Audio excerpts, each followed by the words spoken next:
Не всякий русский музыкант, оказавшись в Вене, первым делом едет на трамвае бунтовать против властей. Группе Натальи Нелюбовой повезло.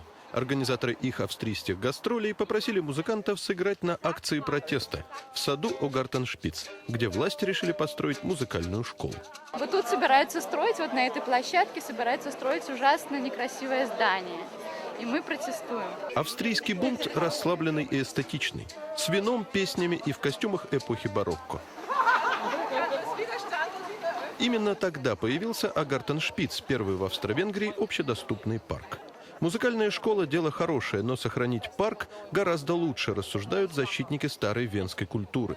Так развернулась борьба хорошего с еще лучшим. Это все красиво было вчера, красиво было сейчас ничего.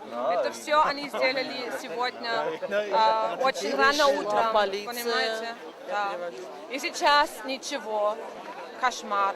Узнав, что на поддержку парка приехала группа из Сибири, протестующий народ возликовал. Soll es noch eine Zugabe sein?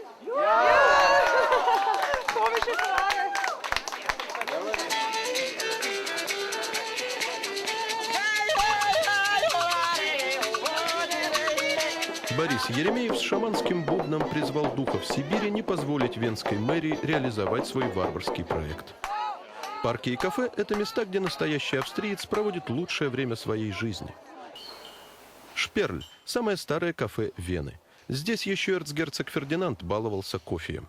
Здесь посетителям разрешают курить и играть на пианино. Вдохновившись интерьером, Степан Пономарев и Наталья Нелюбова разыграли в Шперле сценку из культового советского фильма.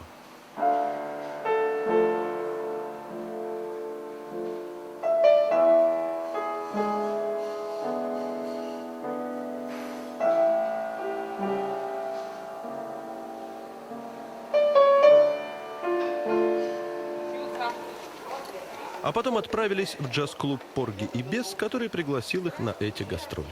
Наталья Нелюбова und Band. На этой сцене выступают лучшие музыканты со всего мира.